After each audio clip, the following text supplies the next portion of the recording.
Kyle Harrison felt his stomach turn as the shuttle moved through space toward the massive station. He had been a diplomat for 15 years, but this was different. This was first contact with the elder races.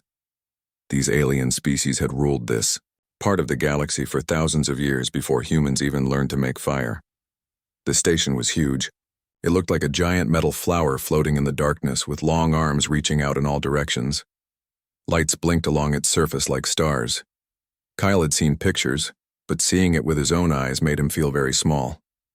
Still, nervous? Asked Dr. Lisa Martinez from the seat next to him. She was holding a tablet computer close to her chest.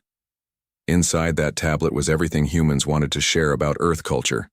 Pictures, videos, music, art, and stories from their home world. A little, Kyle said. He was lying. He was very nervous. The future of humanity might depend on how well this meeting went. The elder races had sent messages saying they wanted to meet humans face to face. They had been watching human colonies from far away for months. Now they wanted to talk. The shuttle pilot, a young woman named Carol, called back to them. "We're about to dock. They're sending us instructions in 17 different languages. I think they really want to make sure we understand them." Kyle looked out the window as the shuttle moved closer to the station. He could see other ships docked there. Some looked like smooth eggs made of crystal. Others had sharp edges and dark metal surfaces. One ship seemed to be made of living wood with branches and leaves growing from its sides. Each ship belonged to a different alien race. "Remember," Lisa said quietly, "we need to show them that humans are peaceful. We want to be friends, not enemies." The shuttle touched down with a soft bump. Kyle could hear the air systems working to make sure they could breathe. The door opened with a hiss, and Kyle stepped out onto the station. The gravity felt normal, but the air smelled different. It was clean, almost too clean, like a hospital. The walls were white and seemed to glow with their own light. Everything was bigger than human size. The doorways were tall enough for giants to walk through. A figure came toward them. Kyle tried not to stare, but it was hard. The alien was tall, maybe 9 feet, and looked like it was made of blue crystal.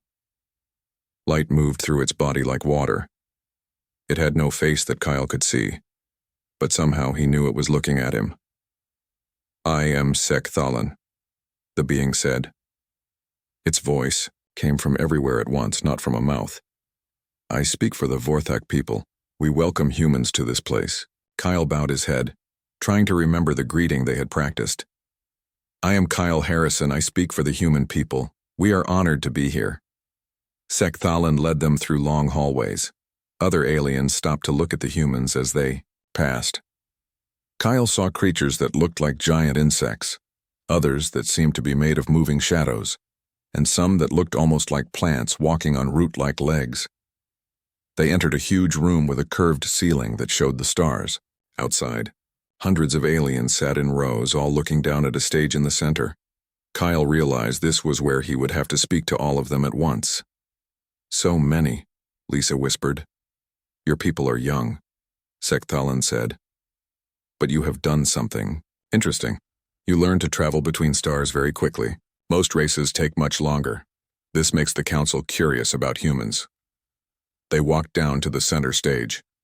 Kyle could feel all those alien eyes watching him. Some of the creatures made sounds that the computer in his ear tried to translate. Most of it came through as buzzing or clicking noises. An alien that looked like a large bird with scales instead of feathers stood up. "I am Yilkarash of the Zalani people. We have seen your ships. They are strong but simple. We want to know how you built them so fast." Kyle activated the hologram projector Lisa had given him. A small image of Earth appeared in the air above the stage. "We learn from each other," he said. "Humans work together. We share what we know." The image changed to show human cities with their tall buildings and busy streets. The aliens leaned forward to get a better look. Some made approving sounds. "We brought images of our world to share with you," Kyle continued. "We want you to understand human culture." The hologram showed human art, music, and technology. The aliens seemed interested but not surprised. They had probably seen similar things from other young races. Lisa nodded at Kyle. It was time for the part they hoped would show how peaceful humans were. The hologram changed to show a video titled, Humans and Their Beloved Companions. The first image showed a little girl, maybe 6 years old, throwing a ball across a yard. A huge dog, bigger than the child, ran after the ball and brought it back. The girl hugged the dog and laughed. Kyle heard a strange sound from the aliens. It was like the sound of breaking glass mixed with a scream. He looked up and saw that many of the aliens had gone very still. The video kept playing. An old woman sat in a chair with a massive cat on her lap. The cat was purring so loudly that the video picked up the sound. The woman scratched behind the cat's ears, and the cat pushed its head against her hand. More breaking glass sounds. Some of the aliens started moving toward the exits. A man appeared on the screen, teaching his dog to sit, stay, and roll over. The dog obeyed every command perfectly, its tail wagging the whole time. The man gave the dog a treat and called him a good boy. That's when the real panic started. The crystal alien, Sekthalan, began flashing red and orange colors. The bird-like, Zalani let out a shriek that hurt Kyle's ears even through the translator. Other aliens were making sounds of fear and alarm. "Stop the video," Lisa said quickly, but Kyle was too confused to move. An alien that looked like a walking tree stepped forward. Its voice was deep and slow. "Human Kyle Harrison, we must understand. These creatures in your images, they live with you?"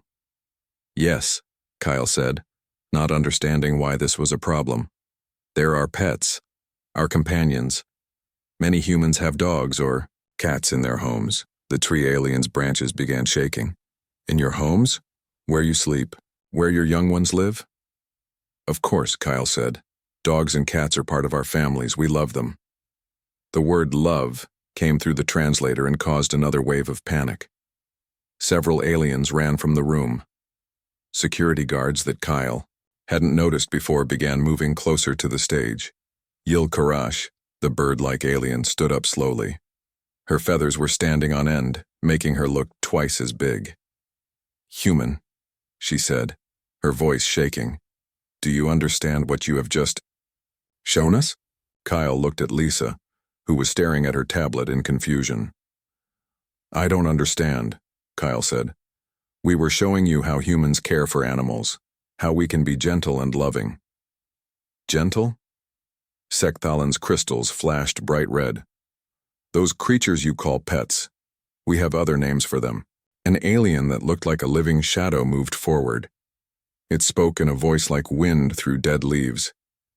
"The four-legged beast with fangs. We call them death wolves. They destroyed 3 of our worlds."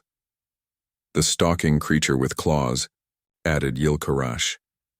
"We call them shadow killers. They hunt in the dark. They killed thousands of our people." Kyle felt his knees go weak. "But they're just dogs and cats," he said. "They're harmless. They play with our children." The room fell silent. Every alien was staring at Kyle with what he was beginning to understand was not curiosity, but terror. "Your children," the tree alien said slowly, "play with apex predators." Kyle realized that humanity had just made either the best or worst first impression in galactic history. The council chamber had become a place of chaos. Kyle Harrison stood on the stage, still holding the hologram projector, watching hundreds of aliens rush toward the exits. Some were making high-pitched screaming sounds. Others moved in jerky, panicked motions like they had seen something horrible. Dr. Lisa Martinez grabbed Kyle's arm. "We need to turn off the projector," she said, but her voice was shaking. "Something is very wrong." Kyle pressed the button to stop the hologram, but it was too late. The damage was done. The video of humans playing with their pets had caused more fear than any weapon could have. A group of security guards surrounded the human delegation. These were not like the friendly escorts from before. They held weapons that glowed with blue energy. Their movements were quick and careful, like they were dealing with dangerous criminals. Sekthalan, the crystal alien, had stopped flashing red colors. Now he was a deep purple that hurt to look at. "Human delegation," he said, and his voice was different now. It was cold and formal. "You will remain here while the council decides what to do." "What to do about what?" Kyle asked. We just showed you pictures of our pets. Why is everyone so afraid? A new alien approached the stage. This one looked like a giant insect with 6 arms and compound eyes that reflected the light like mirrors. Kyle had not seen this type of alien before. I am Nex Varun, the insect said. I study dangerous life forms for the Catherian Collective. I need to understand what we have just witnessed. Nex Varun pulled out a device that looked like a flat screen made of light. Images appeared on it faster than Kyle could follow. Pictures of creatures that looked similar to Earth animals flashed by. The 4-legged creature with the long tongue, Nex Varun said, pointing at an image. We have records of this beast. It can run for days without stopping. It hunts in packs. It can bite through metal. We lost an entire research station to a pack of 12. Kyle looked at the image. It looked like a wolf, but bigger and with more teeth. That's not the same as a dog, he said. Not the same? Nex Varun's compound eyes focused on Kyle. Look at this comparison. The screen split in two. On one side was the wolf-like creature from the alien records. On the other side was a picture from Kyle's video of the little girl playing with her German shepherd. Kyle felt his stomach drop. The two animals looked almost exactly the same. The only differences were small ones. The dog was a little smaller, had shorter teeth and looked friendlier. But the basic shape, the muscles, the way they moved out, it was all the same. These are death wolves, Nex Varun said. They wiped out 3 colonies in our expansion zone 2,000 years ago. Our military had to use plasma bombs to stop them. You are telling us that humans keep smaller versions of these creatures in their homes? Lisa stepped forward. They're not the same, she said, but she did not sound confident. Dogs evolved from wolves, but they're different now. Thousands of years of living with humans changed them. Changed them how? Asked another. Alien. This one looked like Yilkorash, the bird-like Zilani but older. Her feathers were gray and white, and she walked with a cane that looked like it was made from bone. I am Elder Siltharin, the old Zilani said. I have lived for 800 of your years. I was there when the shadow killers nearly destroyed my people. She tapped her cane on the floor, and another hologram appeared. This one showed a creature that looked exactly like a house cat, but it was the size of a small horse. Its eyes glowed green in the dark, and its claws were as long as knives. The shadow killers could walk through walls. Siltharin continued. They hunted at night. They were silent until they struck. They killed for fun, not just for food. We had to abandon 12 worlds because of them. Kyle looked at the giant cat in the hologram, then thought about his own cat, Whiskers, waiting for him back on Earth. Whiskers was small and fluffy and liked to sleep in sunny spots by the window. But looking at the alien's version, Kyle could see the similarities. The way it moved, the shape of its head, the way it crouched before jumping. Your small versions, Siltharin said. They still have the hunting instincts? Lisa nodded slowly. Cats do hunt mice and birds, and dogs still have pack instincts, but they're gentle with humans. They protect us. Protect you? Sekthalan's crystals began flashing again. From what do they protect you? Kyle realized this was a hard question to answer. On Earth, dogs and cats mostly protected humans from other humans, or from wild animals. But how could he explain that to aliens who saw dogs and cats as the most dangerous creatures in the galaxy? From burglars, Kyle said weakly. People who try to steal from our homes. The aliens looked confused. Their translators were having trouble with the concept. Other humans, Lisa explained. Sometimes humans hurt other humans. Dogs bark to warn us when strangers come near our homes. The silence that followed was worse than the screaming. Every alien in the room was staring at the humans with a new kind of fear. Humans hurt other humans? Asked a small alien that looked like a walking flower. And you keep predators to protect you from your own kind? Kyle wished he could disappear. Every answer they gave seemed to make things worse. Nex Varun was working with his light screen again. More images appeared. I am finding more matches. In our database, he said. The humans showed us a creature with scales that moves without legs. We call these poisoned serpents. One bite can kill 50 of my people. That was just a small garden snake, Lisa said. Most snakes on Earth are harmless. Most? Siltherin leaned forward on her cane. How many kinds of these creatures live on your world? Lisa looked at Kyle. Kyle looked back at Lisa. Neither of them wanted to answer that question. Well, Lisa said slowly, there are about 4,000 types of snakes on Earth.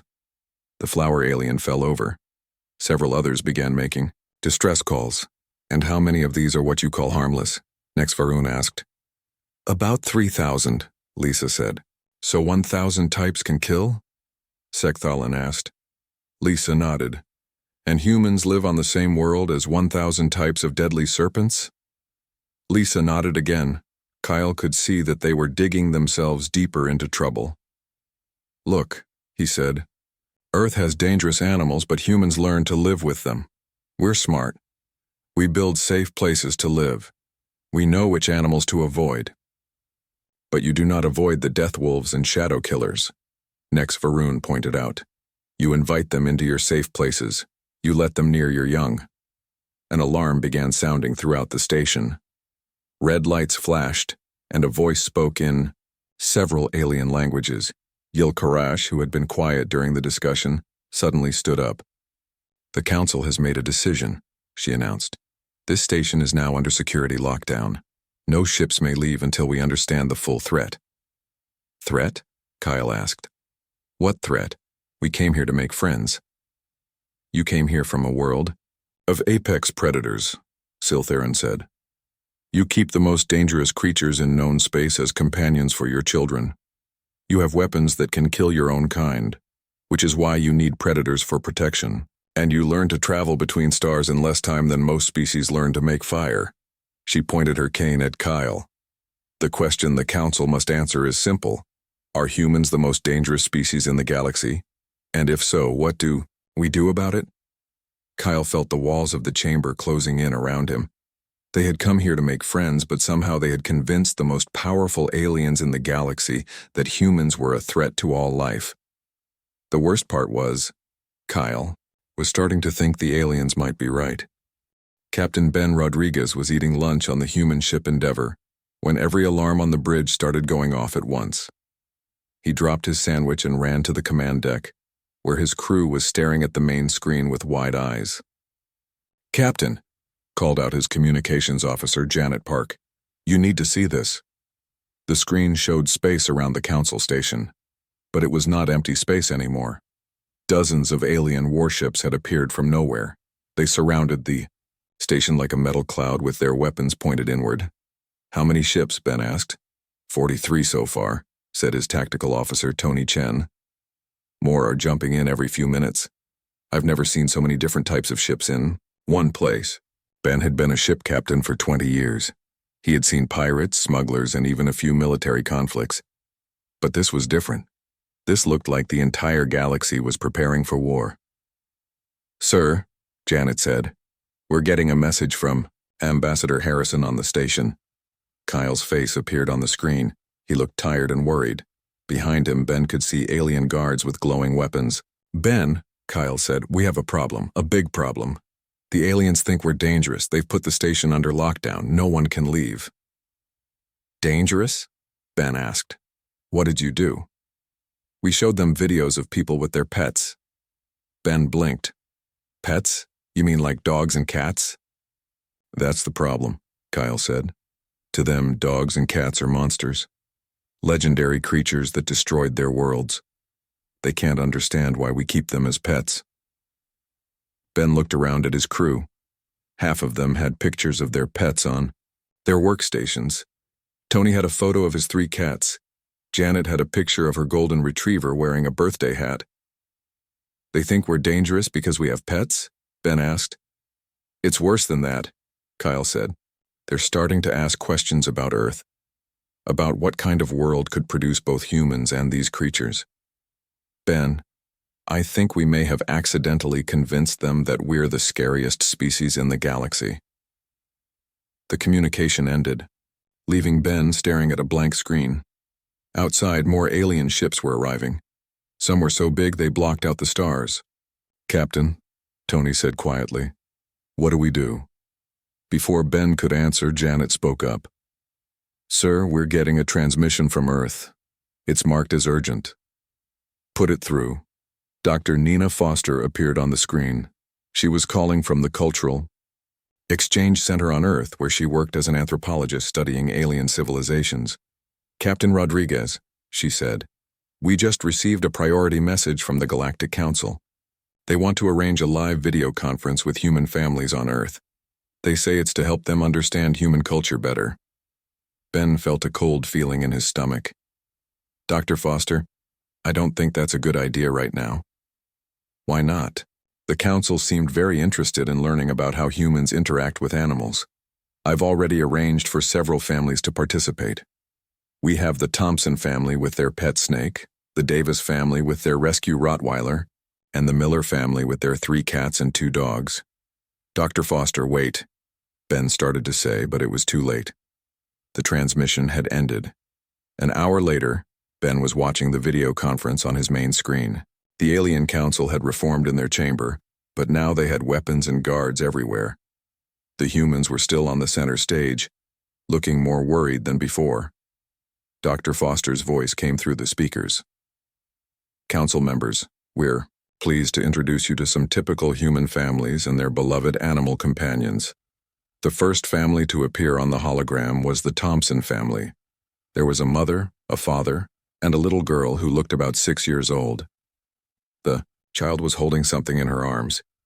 "This is Emma Thompson," Dr. Foster said. "Emma, can you introduce your pet to the council?" Little Emma smiled and held up her pet. It was a ball python about 4 feet long and as thick as a man's arm.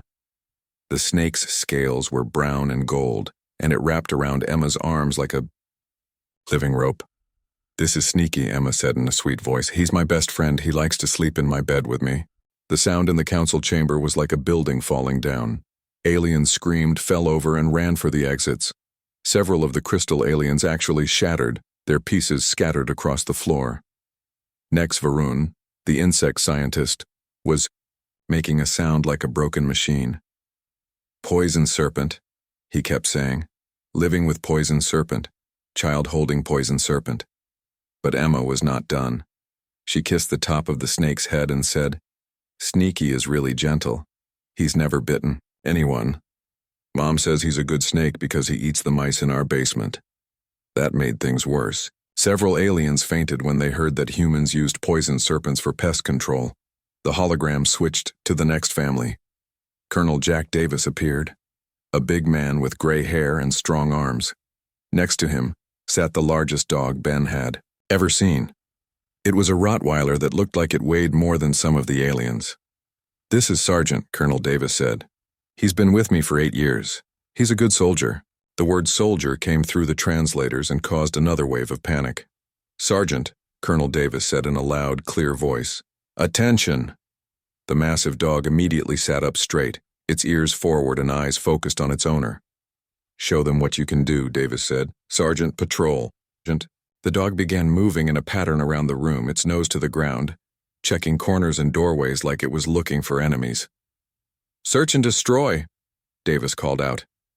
Sergeant ran to a toy and grabbed it in his jaws, shaking it violently, before dropping it at Davis's feet. "Good boy," Davis said, giving the dog a treat. "Sergeant has been trained in combat situations. He can track enemies, detect explosives, and neutralize threats." Ben watched as every alien in the council chamber either fainted, ran away, or began making distress calls. The translators were having trouble keeping up with all the different languages of panic. Sekthalan, the crystal alien, was flashing so many colors that he looked like a broken rainbow. "Combat trained," he said. "The Death Wolf is combat trained." "Oh, yes," Colonel Davis said proudly. "Sergeant served 3 tours with me in difficult areas. He saved my life more than once. All military dogs are trained for combat." "Military dogs?" Elder Siltherin asked in a voice that was barely a whisper. "Of course," Davis said. "We have thousands of military working dogs. They're some of our best soldiers." The hologram switched to the Miller family. They had 3 cats and 2 dogs, all sitting calmly around a family of 4. The smallest child, a boy about 4 years old, was using one of the cats as a pillow while he watched television. "These are our family pets," Mrs. Miller said. "The cats keep our house free of mice and rats. The dogs protect our property and play with the children." One of the cats, a large orange tabby, suddenly jumped onto the back of the couch with liquid grace. It moved without making any sound, its eyes fixed on something across the room. "Oh, Garfield sees something," Mrs. Miller said with a laugh. "Probably a bug." The cat crouched low, its muscles coiled like springs. Then it leaped across the room in one fluid motion, caught something in its claws, and landed silently on the other side. "Good hunter," Mr. Miller said. "That's why we keep cats. They're natural predators." Ben watched as the few aliens who were still conscious in the council chamber began to understand the full horror of what they were seeing. Humans did not just keep apex predators as pets, they kept them as workers, soldiers, and hunters. They had turned the most dangerous creatures in the galaxy into willing servants. Young Emma Thompson came back on the screen. "Do you want to see Sneaky eat?" she asked innocently. "Mom bought him a mouse for dinner." That was when the last of the conscious aliens fainted, leaving only the human delegation standing alone in the council chamber, wondering what they had done wrong. The council chamber was empty except for the human delegation and a few alien guards who looked like they would rather be anywhere else. Kyle Harrison sat on the edge of the stage, holding his head in his hands. Dr. Lisa Martinez was pacing back and forth, muttering to herself about cultural misunderstandings. 3 days had passed since the video conference disaster. 3 days of silence from the council, while alien ships continued to arrive outside the station. The humans had been given food and water, but no information about what would happen to them. On the 4th day, Nex Varun appeared in the chamber. The insect scientist looked different now. His movements were jerky and nervous, and his compound eyes kept darting toward the exits like he expected something to attack him. "The council has been studying your species," he said without any greeting. "We have been looking through all the information you gave us about your world. What we found is more disturbing than your pets." He activated a holographic display that filled the air above the stage. It showed Earth as seen from space, blue and green and beautiful. "Your planet," Nexvaran continued, "has been classified by our survey teams as a Class 9 death world." Kyle looked up. "What does that mean?" "It means your world is one of the most dangerous places in the known galaxy," Nex Varun said. "Most intelligent life develops on Class 2 or Class 3 worlds, safe worlds with gentle weather and friendly animals. Your world has creatures that should have prevented any intelligent species from evolving." The hologram changed to show various Earth animals. Tigers, bears, sharks, crocodiles, poisonous snakes, and spiders flashed across the screen. "These creatures," Nex Varun said, "would be considered legendary monsters on most civilized worlds. Yet your historical records show that early humans not only survived encounters with these beasts, but actively hunted them." Lisa stopped pacing. "We had to hunt them," she said. "It was survival. Early humans needed food and had to protect themselves." "Yes," Nex Varun said, and his voice was filled with something like horror. "You hunted creatures that our armies would flee from, with primitive weapons, stone spears and wooden clubs." The hologram showed cave paintings of humans hunting mammoths and cave bears, creatures that were bigger than most of the aliens Kyle had seen. "But it gets worse," Nex Varun continued. "Your people did not just survive on this death world. You conquered it. You drove the largest predators to extinction.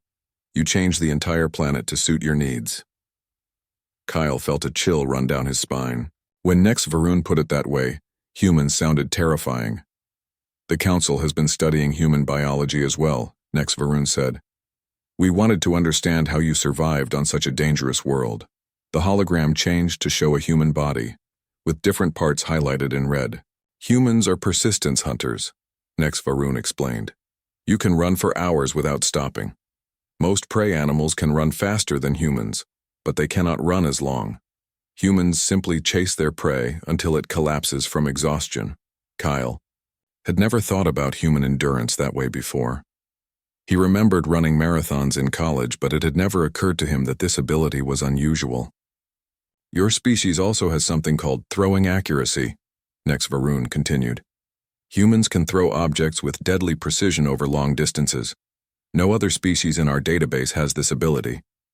The hologram showed a human throwing a spear. The image traced the path of the spear as it flew through the air and hit its target. And then there is human cooperation, Nex Varun said.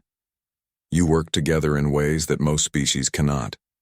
You share knowledge, coordinate attacks, and sacrifice individuals for the good of the group. Lisa stepped forward. Those are good things, she said. Cooperation and teamwork make us better. For you, perhaps, Nex Varun said, but for your prey it makes you the most effective predators in known space. The hologram changed again, showing human cities and technology. Most disturbing of all, Nex Varun said, is how quickly your species learns. You went from using stone tools to traveling between stars in less than 10,000 years. Most species take 100,000 years or more to make that journey. Kyle was beginning to understand why the aliens were so afraid. From their perspective, humans were not just another species. They were a species of super predators from a death world who had conquered their entire planet and then reached for the stars.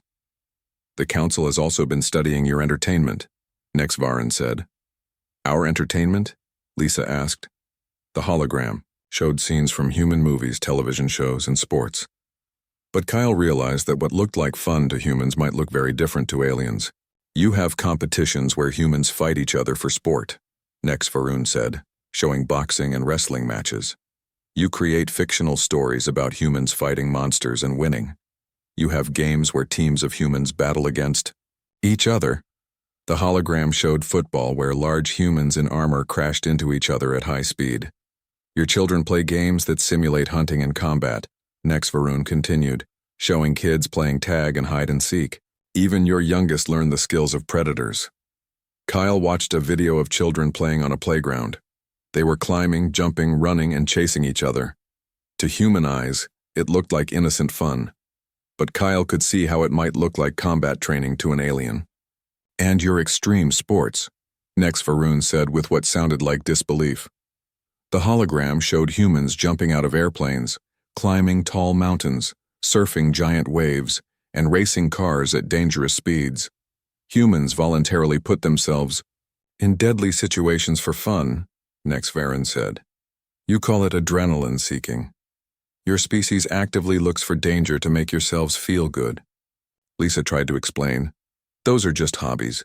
Most humans don't do extreme sports. But some do, Nex Varun said. Which means that for some humans, normal life is not dangerous enough. You need more danger to feel satisfied. The hologram showed more human activities. Construction workers building tall buildings, deep-sea divers exploring underwater caves, and researchers working with dangerous chemicals. Your daily work involves risks that would terrify most species, Nex Varun said. You work in environments that we would consider war zones. Kyle thought about his friend Mike, who worked on oil rigs in the ocean, or his sister Sarah, who was a firefighter, jobs that humans took for granted. But that would probably seem insanely dangerous to these aliens. The most disturbing discovery, Nex Varun said, was when we studied human conflict. The hologram showed historical battles and wars, but it focused on something Kyle had never really considered: how humans fought. Most species fight over territory or resources, Nex Varun explained. But humans fight over ideas. You will kill and die for concepts that exist only in your minds. Religion, politics, honor, freedom. These are not physical things, yet humans consider them worth dying for. Kyle felt sick. Everything that made humans special, their creativity, their determination, their willingness to fight for what they believed in, sounded terrifying when described this way. The Council's conclusion, Nex Varun said, is that humans are the most dangerous species we have ever encountered. You are predators who conquered a death world, domesticated apex predators, and then reached for the stars. And you did it all in the blink of an eye. Kyle stood up slowly. So what happens now? Next, Varun's compound eyes focused on him. The council is debating three options. First, they could try to contain humanity on your homeworlds. Second, they could attempt to destroy human civilization before it spreads further. Third, they could try to make peace with you and hope you remain friendly. And which option is winning? Lisa asked. The first two, next Varun said. Most council members believe that humanity is too dangerous to be allowed to spread across the galaxy. Kyle felt the weight of his entire species' future pressing down on him. Somehow, by trying to show the aliens how peaceful and loving humans could be, they had convinced them that humanity was a threat to all life in the galaxy. The worst part was, Kyle was starting to think the aliens might be right. 2 weeks after the pet video disaster, Kyle Harrison was sitting in what the aliens called a holding room when the door opened. He expected to see another guard, or maybe next Varun with more bad news. Instead, a small alien he had never seen before walked in. This alien looked like a child's drawing of a flower that had learned to walk. It had purple petals for a head, green stems for arms and legs, and tiny roots that made soft, clicking sounds on the floor. Kyle had seen this type of alien in the council chamber, but had never spoken to one. "I am Pix Bloom of the Florian Collective," the alien said in a voice like wind through leaves. "I have come to ask you something important." Kyle sat up straighter. For 2 weeks, the aliens had been studying humans like dangerous animals in a zoo. This was the first time one had come to actually talk to him. "What do you want to ask?" Kyle said. Pix Bloom moved closer, and Kyle could smell something like roses and fresh dirt. "The council has been debating what to do about humans. Some want to lock you away. Others want to destroy you. But I have been studying your culture differently than the others." "How differently?"